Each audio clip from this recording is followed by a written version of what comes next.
Vamos abrir nossas Bíblias, ou ligar nossos celulares, né? Quem tem a Bíblia no celular, Provérbios 23, versículo 7. A palavra diz assim: porque como imagina em sua alma, assim ele é. Eu falei um pouco sobre isso aqui domingo passado, né? Desse versículo, que fala que assim como o homem imagina na sua alma, ele se imagina, assim ele é por fora. O que você pensa a teu respeito por dentro é o que você é por fora. E a gente sabe que muitas vezes o que a gente pensa ao nosso respeito não é o que Deus pensa a nosso respeito. Vocês concordam? Que muitas vezes o que a gente pensa de nós é contrário ao que Deus pensa de nós. Que muitas vezes o que a gente pensa a nosso respeito é contrário com o que a palavra diz. Eu vou dar um exemplo. 2 Coríntios capítulo 8, versículo 9, fala assim, que Cristo, mesmo sendo rico, se fez pobre, para que pela sua pobreza nos tornássemos ricos. E ali nesse contexto ele está falando a respeito de vida financeira mesmo. Ah não, lá está falando da riqueza no céu, da riqueza de saúde. Não, lá está falando da riqueza financeira mesmo. Se você lê todo o contexto, lá está falando sobre isso. E o que a gente muitas vezes confessa com a nossa boca? Que nós somos pobres. Aí você fala assim, nossa, ninguém olha para nós porque nós somos pobres. Ou às vezes você fala assim, o rico é assim e eu sou pobre e não sou. E a gente começa a confessar coisas e deixar coisas sair da nossa boca que estão sendo contrárias ao que Deus fala para nós. E a palavra de Deus, irmãos, na nossa boca, ela tem muito poder. Porque, como Jesus falou, que seja feito conforme a tua fé, as coisas vão acontecer na sua vida conforme você crê.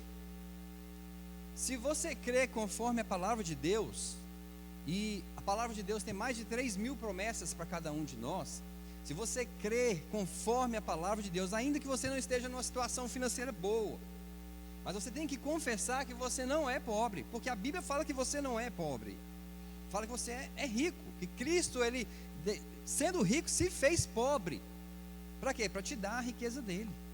Só que lá fala, irmãos, também, que essa riqueza que ele nos deu, não é para nós esbanjarmos, não é para nós ficarmos soberbos, mas é para nós suprirmos todas as nossas necessidades e ajudarmos o próximo. O evangelho, irmãos, é compartilhar o que você tem. E a gente muitas vezes começa a confessar coisas nas nossas vidas que são contrárias à palavra. Mas esse versículo fala assim, que do jeito que você se imagina na sua alma, assim você é. Agora você já pensou que esse versículo tem o poder de mudar a sua história? De você começar a se imaginar diferente, e aquilo que você imagina de você vai, irmão, se tornar por fora. Se você começar a confessar e ver que você não é um doente, você vai ser sarado, você vai ser curado, porque a Bíblia diz que Jesus levou sobre ele todas as nossas doenças e enfermidades. Todas são todas. No grego, todas são todas. No hebraico, todas são todas. No português, todas são todas. Então, você tem que crer e confessar que você é curado. Aí você não pode criar uma imagem dentro de você de que você é um doente. Irmão, a maioria dos homens e das mulheres que se suicidam, eles começam a se imaginar morrendo. Eles começam a ter pensamentos deles próprios se matando. E depois daquilo se realiza na vida deles, porque eles estão alimentando na alma deles algo que vai se manifestar. A palavra de Deus, ela é bem clara a esse respeito. A Bíblia fala assim, quero trazer à memória aquilo que me dá esperança. Então o que é que você tem que pensar a seu respeito? Aquilo que te dá esperança. Que esperança é essa? As promessas que você está esperando se cumprir na sua vida. As promessas que Deus tem para você, irmãos, elas vão se cumprir. Só que você tem que pensar de acordo com elas. Você tem que pensar de acordo com o que Deus pensa a seu respeito. Se você começar a pensar coisas ruins a seu respeito, a sua vida vai andar de mal a pior. Então a diferença, irmãos, da igreja hoje é que nós somos alguém em Cristo, mas nós não sabemos quem somos. É como eu falei, muitas pessoas usam aquele versículo: quem é este que até o mar e as ondas lhe obedecem? Falando a respeito de Jesus. Mas Jesus nós já sabemos quem ele é. Sabemos ou não sabemos? Jesus é o Filho de Deus, que veio ao mundo para salvar o pecador, para salvar o mundo. Mas nós não sabemos quem nós somos em Cristo. E Jesus se levanta daquela tempestade, repreende a tempestade e repreende os discípulos e fala assim: aonde está a vossa fé? Ou seja, por que vocês não repreenderam essa tempestade? Só que eles nem se aperceberam do que Jesus estava falando para eles. Ficaram maravilhados e falaram a famosa frase: quem é este? Quando Jesus estava querendo que eles vissem e olhassem para eles próprios e vissem quem eles eram, que eles poderiam ter repreendido aquela tempestade, não precisavam ter incomodado Jesus. Só que a gente hoje, irmãos, quer que Jesus faça tudo por nós.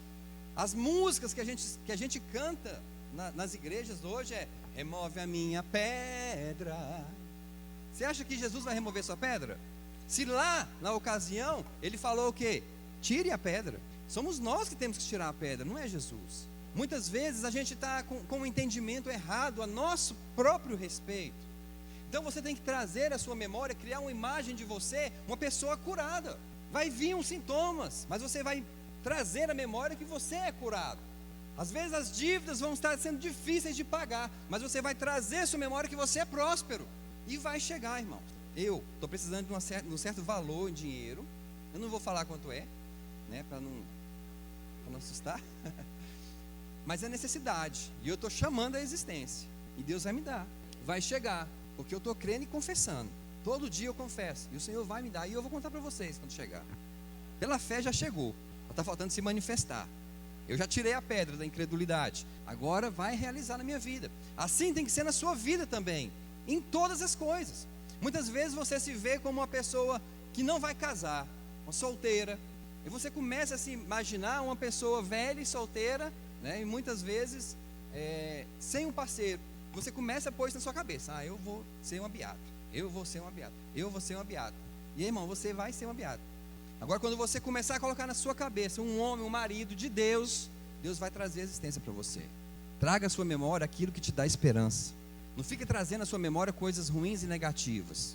Se tem uma semente dentro de você, irmão, essa semente é a palavra de Deus. Se ela está dentro de você, ela tem que brotar. E ela tem que crescer. E ela tem que dar frutos. E ela vai dar frutos. Se tem uma semente de Deus dentro de você, se tem uma palavra de Deus dentro de você, essa palavra vai gerar frutos na sua vida. Só que a gente precisa crer. Quanto é que a gente acredita nas promessas de Deus? Esse é o problema. O quanto é que nós conseguimos enxergar isso como uma verdade para nós? Deus, irmãos, Ele sempre trabalhou com imagens. Desde Gênesis, Deus, quando Ele falou assim: façamos o homem a nossa imagem, a nossa semelhança, Deus já tinha a imagem do homem na mente dele. Depois Ele só fez, depois veio a existir. Todas as coisas que Deus criou já estavam na mente dele. Nada aconteceu por acaso. Deus fez tudo de acordo com o que Ele quis que fizesse. A Bíblia fala assim também. Deus fala para nós: eu é que sei os pensamentos que tenho a vosso respeito, pensamentos de paz e não de mal, para vos dar o fim que você deseja. O que você desejar, irmãos, o que você desejar de bom, que vai te trazer paz, o Senhor tem esses planos para você. Se o que vai te trazer paz, irmãos, é o dinheiro, Deus tem esse pensamento para você. Se o que vai te trazer paz, irmãos, é um marido, Deus vai trazer esse marido. Se o que vai te trazer paz é um emprego, Deus vai abrir a porta para você. Ele tem pensamentos a vosso respeito de paz e não de mal. Só que nós muitas vezes achamos que Deus é um Deus carrasco, que está com a mão estendida, esperando a gente pecar para nos esmagar. Só que Deus é um pai amoroso. Fala assim: Deus é um pai amoroso. E tudo que você pedir, irmãos, com fé, crendo, Ele vai te dar. Crie na sua cabeça, na sua mente, coisas boas. E pare de trazer à memória coisas ruins. Deus tem pensamentos bons a seu respeito. Que você também possa pensar os pensamentos de Deus ao teu respeito. Vamos supor uma mulher que quer engravidar, quer ter um filho e não consegue. Ela precisa começar a pensar nela grávida e confessar isso com a boca. A mulher sunamita estava com um filho morto. E o profeta perguntou para ela assim: como é que você está? Está bem. O filho dela estava morto, mas ela falou assim: está tudo bem. Será que você, irmão, durante a tribulação, durante a luta, você consegue confessar coisas boas a teu respeito? Ou só o que tem saído da sua boca são murmurações? Só o que tem saído da sua boca são palavras negativas? Só o que tem saído da sua boca são palavras de derrota, de destruição? A gente vê os 10 espias, que eles foram na terra prometida, a promessa estava lá, eles foram lá, só que eles vieram com um pensamento errado, e confessaram coisas erradas. Eles falaram: a terra realmente é muito boa, mas lá tem gigantes, lá as cidades são fortificadas, lá tem guerreiros, nós não podemos contra eles, melhor será nós voltarmos para o Egito. Irmãos, e aconteceu o que eles falaram. Mas a Bíblia fala que em Caleb houve um espírito diferente. Que espírito é que houve em Caleb? O espírito da fé. Caleb, quando viu os 10 espias relatarem, darem os seus pensamentos a respeito daquela terra, ele fez todos se calarem e falou o pensamento dele. Ele não negou que lá realmente existiam os gigantes, ele não negou que lá realmente existiam as cidades fortificadas, mas ele falou: vamos, subamos e possuamos, porque o Senhor nos deu por herança. Irmãos, Deus te deu por herança as promessas dele, são suas. Só que você precisa crer, você precisa confessar com a sua boca que é sua. Você precisa se ver com a promessa. Eu não sei qual é a promessa de Deus para a sua vida, eu sei qual é para a minha. Eu lembro que nós, durante o nosso casamento, não pudemos ter filho, e lá no Rema, a Keila chegou numa professora, eu nem sabia, a professora que veio do Mato Grosso, e perguntou se era certo fazer inseminação. E aí ela falou para a Keila assim: olha, você abre em Êxodo, capítulo 23, versículo 26, abre aí. Isso foi o ano passado, começo do ano passado. Êxodo, capítulo 23, versículo 26. Foi mais ou menos no mês de maio.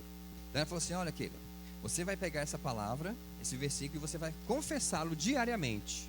Você vai ficar confessando esse versículo: que não haverá na sua terra mulher que aborte, e nem mulher estéril. E a Keila começou a confessar isso na vida dela, que ela não era estéril, que ela não era estéril, que ela não era estéril. Irmãos, muitas vezes a gente começa a confessar coisas que a gente não acredita, mas a gente começa a confessar. Só que a Bíblia fala que a fé vem pelo ouvir, e o ouvido que está mais perto da sua boca é o seu. Então quando você está falando, aquilo está gerando fé em você. Quando você começa a confessar a palavra, aquilo está entrando no seu ouvido e gerando fé. E a gente teve, ela principalmente teve, eu nunca duvidei, mas ela teve uma certeza, uma convicção tão grande, que ela começou a comprar um guarda-roupa 6 meses antes de estar grávida. E muitas pessoas começaram a nos dar presente de neném. A Mísia deu, a Lalesca deu, a Vanessa deu. Muitas pessoas deram presentes para nós, crendo também que ficaria grávida. E o Senhor cumpriu, irmão, porque ela passou a ter uma convicção na vida dela. Quando você e eu, irmão, passarmos a ter uma convicção das coisas de Deus nas nossas vidas, as coisas vão acontecer. Só que você tem que ter certeza. Aquele que duvida é semelhante às ondas do mar. A Bíblia fala assim, que não pense tal homem que receberá do Senhor alguma coisa. Então se você está duvidando que vai receber, não pense que você vai receber do Senhor. Você pode receber através de outras maneiras, mas do Senhor você não vai receber, porque o Senhor se agrada da fé. Deus se agradou de Caleb e falou: esse aí vai entrar. Caleb e Josué irão entrar na terra, eu darei a eles. E eles, irmãos, voltaram com o povo para o deserto, mais 40 anos no deserto. Sabe o que isso me faz pensar? Cuidado com as pessoas que você está tendo aliança, cuidado com as pessoas que você está andando. Muitas vezes você está andando com pessoas incrédulas e você vai sofrer com elas. Eles tiveram que voltar, tiveram que sofrer com eles, mas eles herdaram. Separe a sua vida, amém? Tem uma história também na Bíblia aqui, eu queria que você abrisse aí.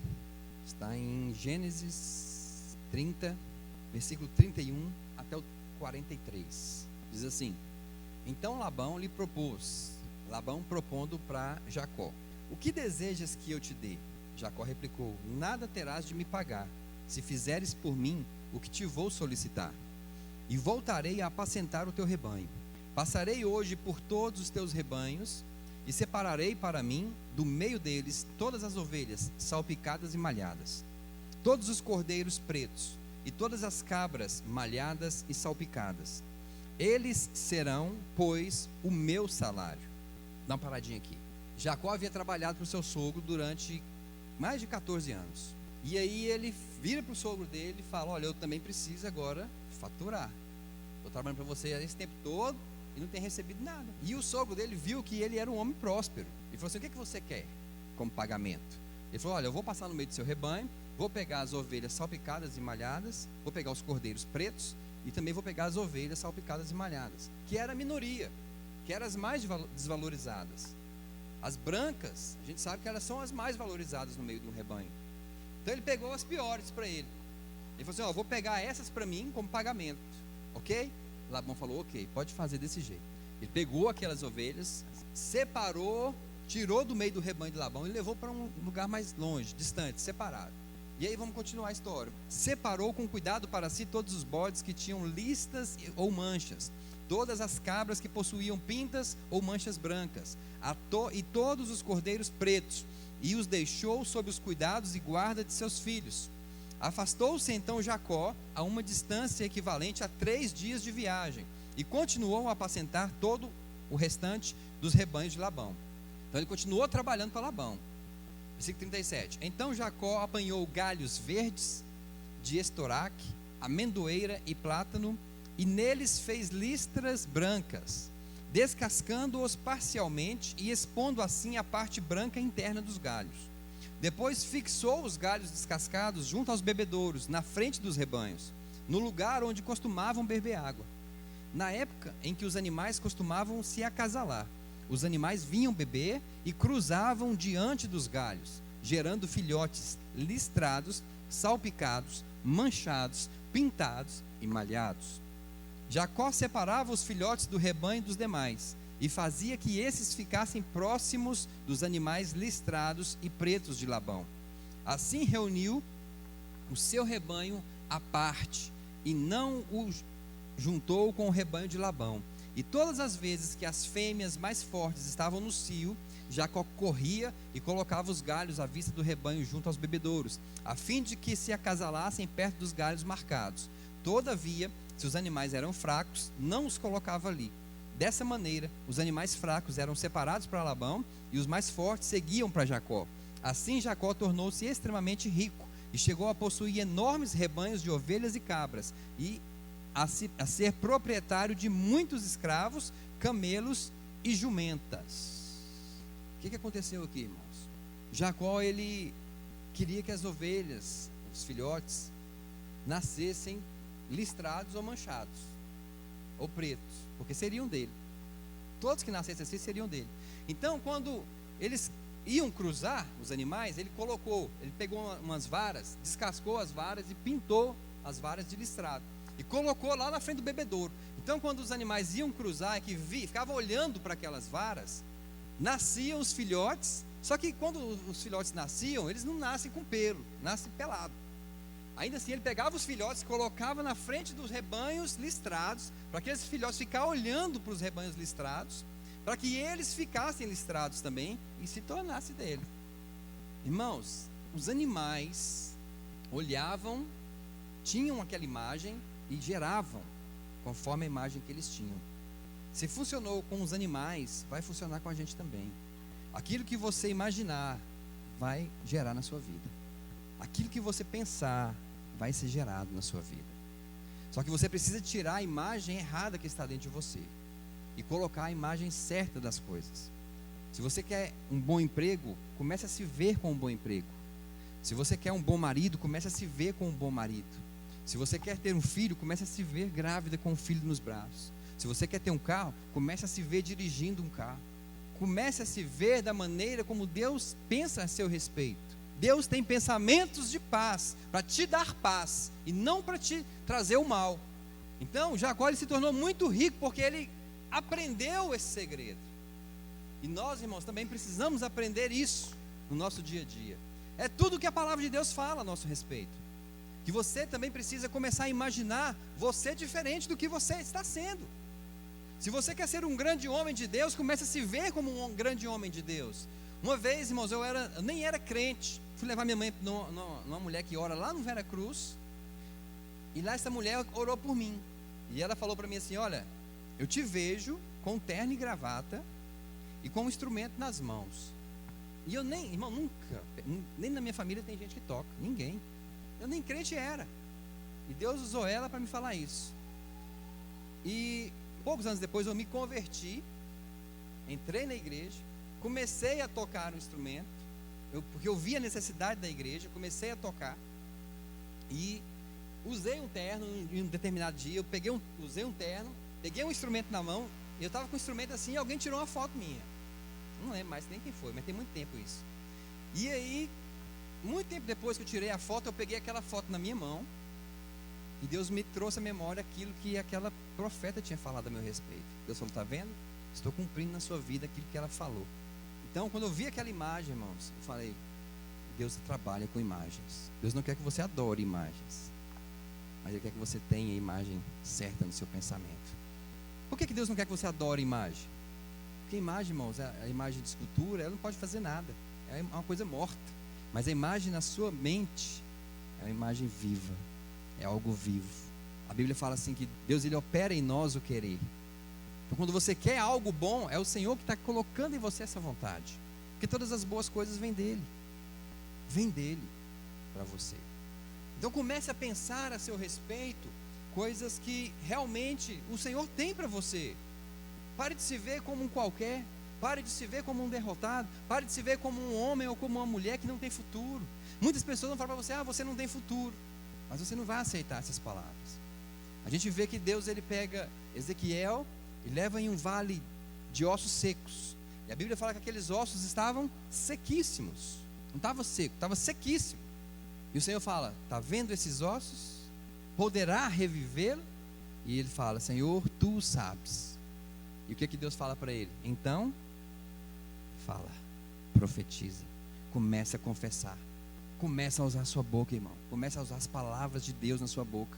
Comece a usar as palavras que o Senhor tem para você. Salmos, o capítulo 109, versículo 103, abram lá. 119. As palavras de Deus são mais doces do que o mel na sua boca. Por isso que você tem que confessar a palavra de Deus. Só que a gente só confessa, irmão, aquilo que a gente sabe. Como é que você vai confessar uma coisa que você não sabe? O problema hoje é que muitas pessoas não sabem as promessas que Deus tem para ele. Fica na dúvida: se for da vontade de Deus, se Deus quiser, porque tem preguiça de querer conhecer a palavra de Deus. E o maior inimigo, irmão, do crente hoje não é o diabo, porque o diabo já está derrotado. O maior inimigo do crente hoje é a ignorância. Jesus falou: vocês erram porque vocês não conhecem as minhas palavras e nem o meu poder. Então, as pessoas estão errando. A Bíblia também fala assim que o meu povo está sendo destruído porque lhes falta conhecimento. Então o povo está sem conhecimento, está sendo destruído e está achando que é Deus que está fazendo ele passar pela prova. O diabo está vindo, roubando, matando e destruindo. E você, irmãos, e eu, nós, igreja, precisamos entender o caráter de Deus. A Bíblia fala assim: a lei mata. E hoje as igrejas estão querendo viver a lei. Irmão, na lei, quem errasse, pagava mesmo. Quem errasse, muitas vezes seriam mortos. Mas a Bíblia fala que o Espírito vivifica. Então Deus, Ele tem para você, irmãos, pensamentos de paz. Deus tem vida para você. Deus quer que você use a sua boca para profetizar dentro da sua casa coisas boas, a respeito dos seus filhos, do seu marido, da sua esposa, dos seus pais. Deus quer que você use a sua boca para abençoar o seu patrão, a sua empresa, e não para amaldiçoar. A Bíblia fala, irmãos, que o poder da vida e da morte estão na língua, e quem dela usa vai comer do seu fruto. Ou seja, você e eu vamos comer do fruto das palavras que nós estamos proferindo. Se você está proferindo palavras de maldição, palavras erradas, você vai comer dos frutos dessa palavra. Mas se você está proferindo palavras de bênçãos, palavras de vitória, você vai colher desses frutos na sua vida. Então você precisa começar a confessar, assim como eu, a palavra de Deus. Abra em Colossenses capítulo 3, versículo 9. Colossenses 3, 9 e 10. Não mintais uns aos outros, pois já vos despistes do velho homem com suas atitudes, e vos revestistes do novo homem, que se renova para o pleno conhecimento, segundo a imagem daquele que o... Então você está sendo renovado para o pleno conhecimento, para ser imagem daquele que te criou. Você precisa, irmãos, ter a imagem de Cristo na sua vida. Você é a imagem do Senhor. Você não é um espelho que reflete a imagem. Você é a imagem. Amém? Abram aí também em 1 Coríntios, capítulo 15. 1 Coríntios, o capítulo 15, versículo 47 até o 49. O primeiro homem foi formado do pó da terra, Adão, né? O segundo homem é dos Jesus. Os que são da terra são semelhantes ao homem terreno. Os que são dos céus, ao homem celestial. Quem aqui é do céu? Então você é segundo Jesus. Assim como obtivemos a imagem do homem terreno, receberemos de igual modo a imagem do homem celestial. Deus te deixou a imagem de Cristo para você ser como Ele é, para você pensar como Ele pensou. Deus te deixou a mente de Cristo para você poder pensar como Ele pensa. Deus falou assim: eu vou aplanar os montes e aterrar os vales. Lá em Isaías, o que é isso? Deus falando: eu vou descer, mas vocês também vão subir, e nós vamos nos encontrar. Porque no Velho Testamento, irmãos, Deus estava no céu, o homem estava na terra, havia uma distância. Agora não, o Senhor veio e habitou dentro de nós. Ele está dentro de você. Você é a imagem do Senhor. Você tem que andar nessa terra, irmão, como Cristo andou. Será que nós temos andado como Ele andou? Às vezes a gente não está andando por falta de conhecimento. Mas quando o conhecimento chega, irmãos, você começa a praticar. A não ser que você seja um desobediente. Eu creio que aqui ninguém é. Amém? Mas que todos nós cremos. Abram suas Bíblias também, em Hebreus capítulo 10, o versículo 23. Diz assim: sem duvidar, mantenhamos inabalável a confissão da nossa esperança. Porquanto quem fez a promessa é fiel. Em algumas traduções fala assim: sem vacilar. Na minha está assim: sem duvidar, mantenhamos inabalável a confiança, a confissão. Mantenhamos inabalável a confissão da nossa esperança. Ou seja, aquilo que você tem esperado do Senhor, você deve manter a sua confissão. O que isso quer dizer, irmãos? Ainda que as circunstâncias te pareçam contrárias, você tem que profetizar, você tem que confessar, aliás, aquilo que você espera do Senhor, aquilo que é a promessa do Senhor para a sua vida. Você não precisa pensar da forma que o homem natural pensa, você precisa pensar da forma que Deus pensa. Ah, pastor, mas a Bíblia fala assim que os nossos pensamentos não são os pensamentos de Deus, e nem os nossos caminhos são os caminhos do Senhor. Irmãos, isso aí é coisa do Antigo Testamento. Não serve para nós hoje mais, porque hoje nós temos a mente de Cristo. Hoje você pode pensar como o Senhor pensa. E Ele fala: pensai nas coisas do... Você pode. A sua mente hoje está capacitada para isso. Só que nós estamos tão habituados com as coisas desse mundo, que a gente não consegue pensar nas coisas do alto. A gente só consegue pensar nas coisas da terra. E é o erro nosso, porque nós agora somos seres espirituais. Nós agora somos espírito. Jesus falou para Nicodemos o que? Nicodemos, importa, é necessário nascer de novo. O que é esse nascer de novo, irmãos? Jesus falou: nascer da água e do Espírito. Irmão, se Jesus fala que você tem que nascer de novo do Espírito, é porque você já nasceu uma vez dele, certo? Uma criança, irmão, só nasce porque Deus sopra nela o fôlego de vida. Assim como Deus fez com Adão. As crianças nascem porque Deus sopra o fôlego de vida, o Espírito nela. As crianças, quando nascem, elas nascem puras. Se elas morrerem na inocência, elas vão para o céu, porque elas têm vida espiritual. Só que chega um determinado dia em que o pecado entra no coração. Para uns é mais cedo, para outros é mais tarde, mas o período da inocência acaba para todo mundo. Todos nós um dia morremos espiritualmente. Uma criança como a Lara, que está na inocência dela, um dia ela vai pecar.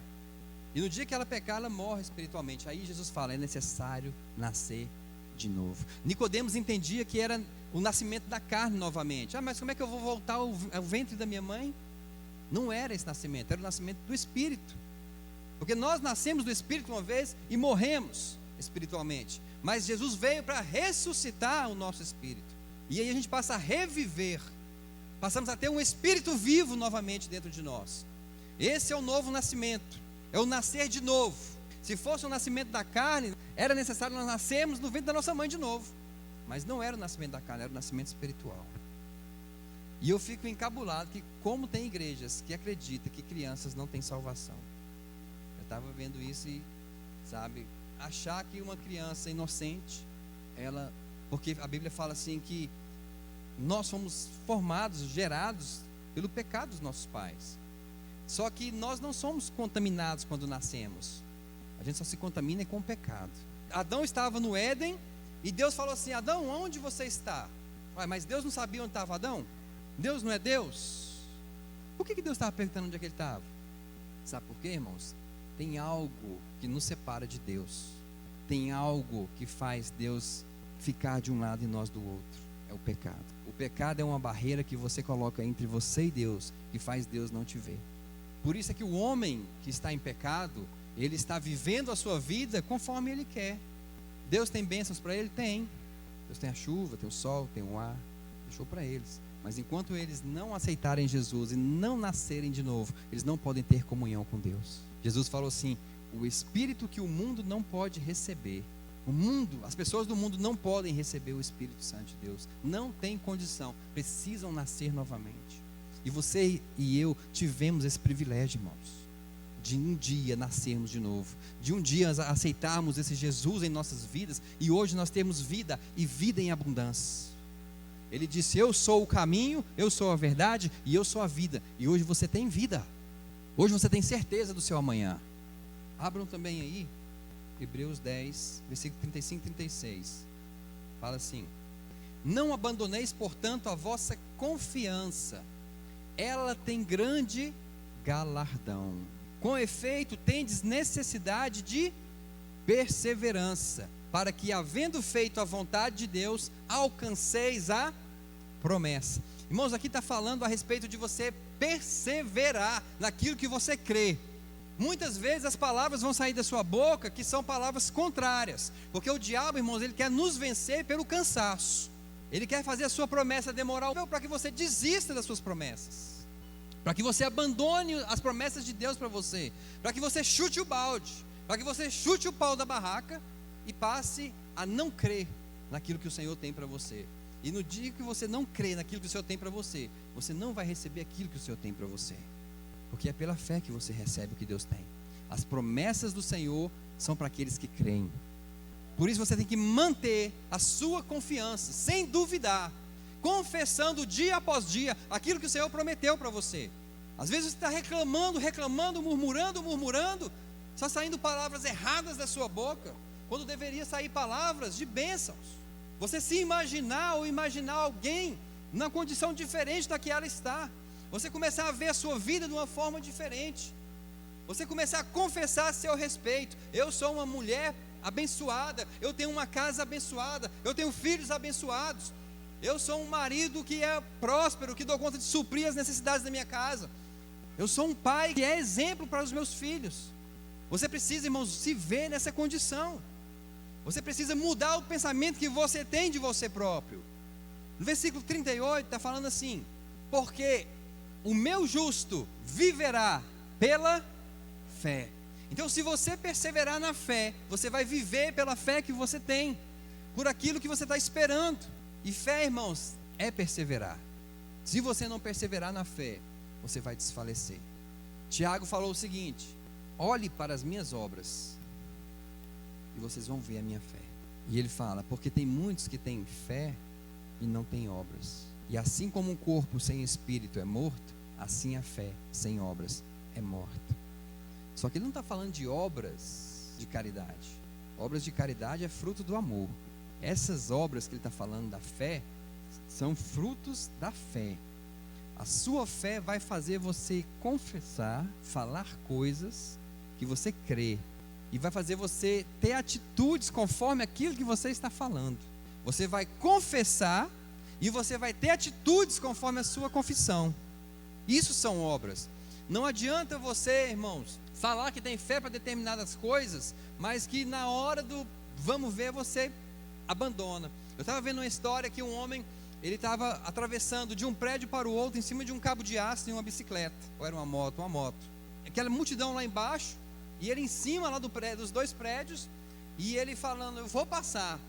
E tinha um repórter que estava filmando, e ele perguntou para o repórter: você acredita que eu consigo passar? E ele falou, eu acredito. Porque, irmãos, tem muita gente que fala que acredita, mas na hora, né, quer ver esborrachar. E aí o repórter falou para ele, eu acredito que você consegue. E ele pegou a moto e passou. Aí todo mundo lá embaixo, aquela euforia toda, todo mundo bateu palma. E ele pegou a moto e veio de novo, passou de volta para outro prédio. Aí ele virou para o repórter e falou assim, você acredita que eu passo mais uma vez? Aí ele falou assim, eu acredito. Aí falou, então muda aqui na garupa. Ele, vou não. Assim, irmão, tem muitos crentes que falam que tem fé, mas na hora abandona. Na hora da pressão mesmo, começa a confessar coisas erradas. Na hora da pressão, começa a duvidar. Abram aí em 2 Coríntios, capítulo 4, versículo 13. Já estão terminando. Assim está escrito, crie. Por isso, o espírito da fé é esse, irmão, crer e falar. Com esse mesmo espírito de fé, nós igualmente cremos. E por esse motivo, falamos. Por que Deus falou que Caleb teve um espírito diferente? Ele creu e falou. Caleb teve um espírito da fé. E os outros não tiveram. Os outros duvidaram da promessa de Deus. E os outros, irmãos, perderam a oportunidade de herdar as promessas de Deus. Assim, tem muitos crentes hoje que não estão herdando as promessas de Deus porque são incrédulos. Crentes incrédulos. Uma criança, quando quer uma coisa do pai, ele chega no pai e fala, pai, me dá uma bicicleta? E o pai fala, tá, meu filho, vou ver. Não, pai, me dá uma bicicleta? Tá, meu filho, vou ver. Não, pai, promete que você vai me dar a bicicleta? Porque ele sabe, se o pai prometeu, o pai tem que dar. Se o pai, irmão, promete te dar, imagine Deus que fez as promessas. Você acha que Deus não vai te dar? Com certeza. Deus prometeu, e nós lemos que Ele é fiel para cumprir a promessa. Então não tenha dúvida do que Deus tem para você, não. A mulher do fluxo de sangue, irmãos, ela falou o seguinte, se eu tão somente tocar na orla das suas vestes, eu serei curada. Ela tinha uma fé e ela declarou a fé. A Bíblia fala assim que ela falava consigo mesma. Será que você consegue, irmão, falar consigo mesmo as coisas que você está esperando de Deus? Eu estou confessando, irmãos, e Deus vai me abençoar. Sozinho, no carro, na rua, eu estou confessando. E Deus vai trazer o que eu estou pedindo. Você também tem que falar consigo mesmo. As pessoas vão te chamar de doido. Vão, mas não se preocupa não. O evangelho é loucura para eles, para aqueles que se perdem. Mas para nós é o poder de Deus. Fala assim, a palavra de Deus é o poder de Deus para a minha vida. É o poder do Senhor, irmão, na sua vida, a palavra de Deus. O evangelho são boas notícias. Você tem que falar coisas boas, declarar coisas boas. O evangelho não são más notícias. Eu fico ligado, irmãos, quando vem um profeta falar coisas ruins para mim, a meu respeito, do tipo, Deus usando um profeta falando, eis que vou fazer um rebuliço na tua vida, eu não acredito. Porque Deus não é Deus de confusão, Deus é Deus de paz. Quando Deus fala assim, eu vou te colocar em cima de uma cama, num leito, não é Deus falando, que o evangelho não é isso, amém? Deus não precisa pôr ninguém em cima de uma cama para mostrar que Ele é Deus. Muito pelo contrário, Deus faz é abençoar para mostrar que Ele é Deus. Você vê que todos os doentes que tinha, Jesus fez o quê? Curou, para mostrar que Ele era Deus, amém? A sua fé é demonstrada quando você fala. A sua fé é demonstrada quando você fala.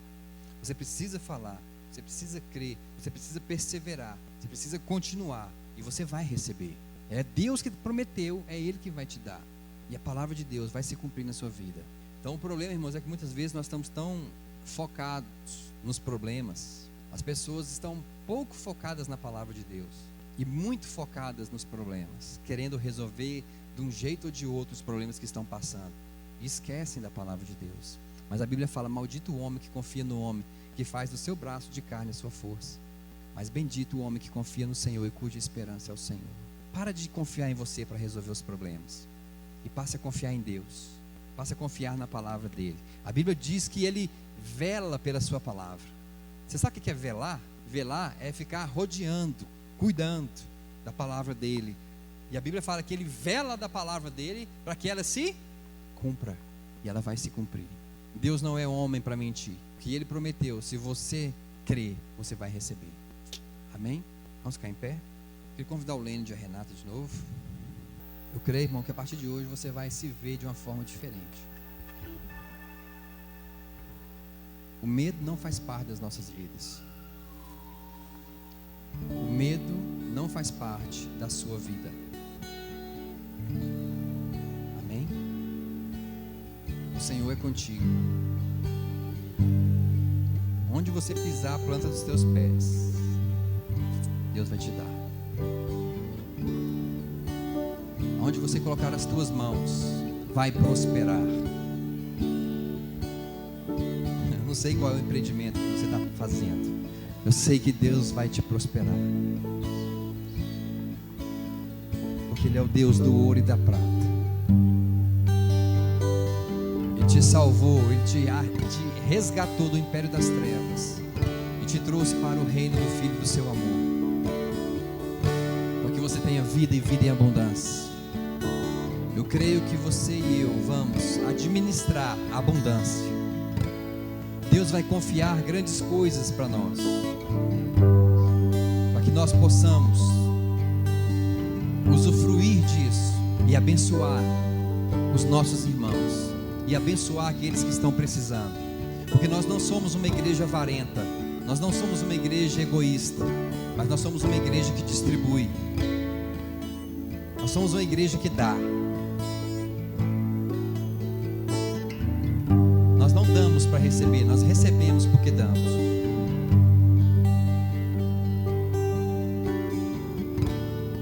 Vem Espírito Santo sobre essa igreja. Obrigado, Jesus, por tua obra na cruz. Obrigado pelos galardões que estão guardados para cada um de nós. Nós sabemos, ó Deus, que o Senhor tem planos e pensamentos de paz. Isso envolve cura. Paz envolve uma boa vida financeira. Paz envolve uma família abençoada. Paz envolve um bom trabalho. Tudo isso o Senhor tem para nós. Nós te amamos, Jesus, acima de todas as coisas desse mundo. Nossos corações são teus. Nós amamos o Senhor. Somos gratos. Oh, Jesus, Tu és bom. Tu és bom, Deus. Tu és bom. Senhor Jesus, eu venho aos teus pés jogar minha coroa. Como poderei usá-la? Como poderei usá-la? Na tua presença, O Senhor nos constrange. O Senhor fez tudo por nós. poderei usar. Nós não merecíamos, mas pelo Teu infinito amor, o Senhor nos abençoou. E hoje somos abençoados com toda sorte de bênçãos. Tua presença,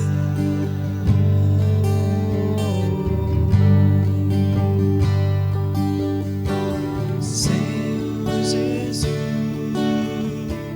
eu venho aos teus pés jogar minha coroa. Como poderei usá-la? Como poderei usá-la? Na tua presença, como poderei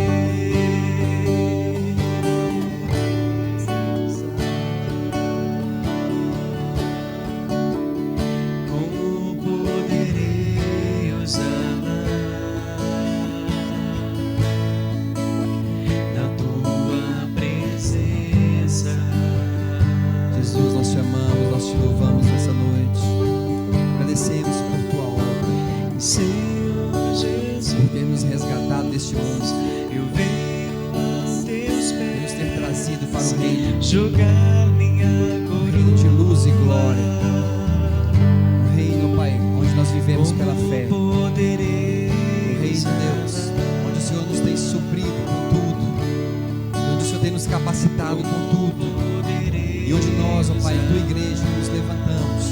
fazer a tua vontade, para lutarmos, para trazermos pessoas para o teu reino, para ganharmos mais e mais almas para o teu reino. Nos use, Senhor amado. Desperta o dom de cada um, desperta o chamado de cada um. O teu Espírito Santo que está em nós possa falar no íntimo de cada coração aqui, que possamos ter amor uns pelos outros, que possamos amar o nosso próximo, que possamos amar o nosso inimigo.